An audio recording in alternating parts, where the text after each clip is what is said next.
Assalamualaikum warahmatullahi wabarakatuh. Salam sejahtera bagi kita semua. Dewan juri yang terhormat, kejahatan merupakan perilaku tercela dan merugikan baik bagi diri sendiri maupun orang lain.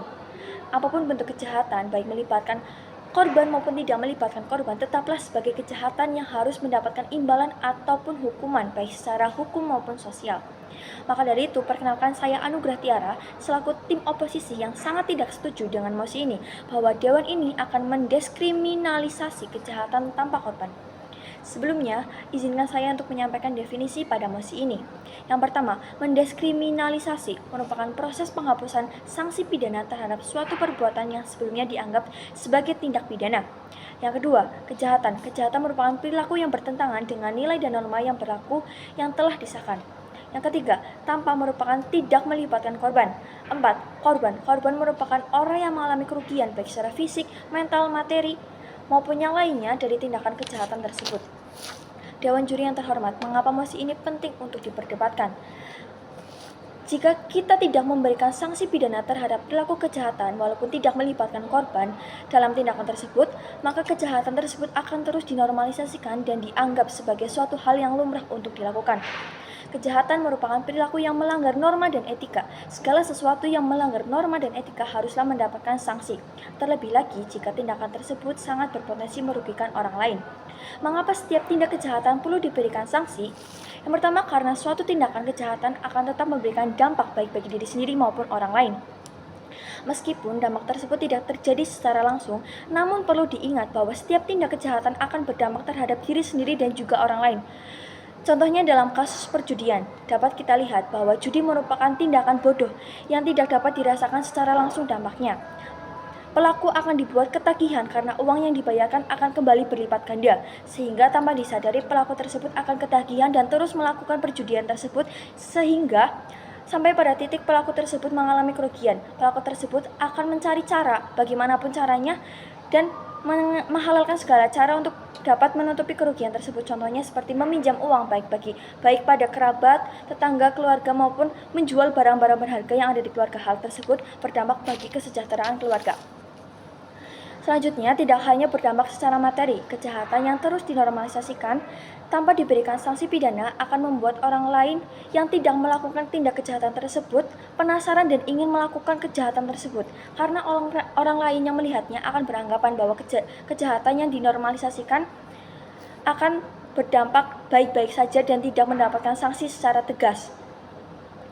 Masih pada contoh judi, orang yang belum melakukan judi melihat perilaku yang melakukan judi, orang yang melakukan judi tidak diberikan sanksi secara tegas, maka orang yang melihatnya akan mengikuti melakukan judi tersebut, sehingga pelaku judi tersebut akan terus-terus bertambah. Yang selanjutnya, meskipun tidak melibatkan korban, sanksi perlu diberikan kepada pelaku kejahatan agar pelaku tersebut jera dan menghentikan tindak kejahatan tersebut. Contohnya, pengguna narkoba. Mengapa setiap pengguna narkoba perlu untuk diberikan sanksi secara pidana? Jika pelaku tidak diberikan sanksi, kejahatan tersebut akan terus berlanjut, akan terus menambah pelaku yang nantinya terus berkembang dan berdampak terhadap kondisi sosial di Indonesia. Namun, jika pelaku langsung diberikan sanksi secara tegas maupun hukum, akan berdampak memberikan efek jera terhadap pelaku dan juga masyarakat. Karena masyarakat lain yang tidak terlibat akan melihat bahwa pelaku yang melakukan tindakan kejahatan tersebut akan diberikan sanksi secara jera, maka masyarakat yang melihatnya tidak akan berani untuk mencobanya. Selanjutnya, kejahatan yang terus dinormalisasikan tanpa diberi sanksi jera, meskipun tidak melibatkan korban, akan menciptakan ketidaknyamanan dalam kehidupan masyarakat. Contohnya, pemabuk dan penjudi yang melakukan tindak kejahatan tersebut di lingkungan masyarakat akan mengganggu kenyamanan warga, meresahkan warga, karena apabila pelaku tersebut sedang melakukan aksinya tidak menutup kemungkinan akan merugikan warga. Contohnya berisik, merusak barang, mencuri, memicu keributan lain di masyarakat.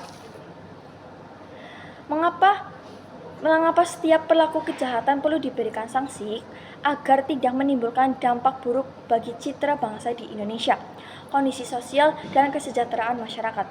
Dewan juri yang terhormat, saya tegaskan sekali lagi bahwa apabila tindak kejahatan baik melibatkan korban maupun tidak melibatkan korban, tetap memiliki dampak negatif dan harus diberikan sanksi pidana untuk memberikan efek jera terhadap pelaku. Meskipun tim oposisi berpendapat bahwa tindak kejahatan tanpa korban tidak perlu diberikan sanksi pidana karena tidak ada pihak lain yang dirugikan, namun di sini saya tegaskan bahwa kejahatan tanpa balasan atau sanksi pidana tidak akan memberikan efek jera terhadap pelaku dan tetap membuka kemungkinan untuk dilakukan kembali. Maka dari itu, saya sangat tidak setuju dengan mosi ini bahwa Dewan ini akan mendiskriminalisasi kejahatan tanpa korban. Sekian dari saya, kurang lebihnya mohon maaf. Wassalamualaikum warahmatullahi wabarakatuh.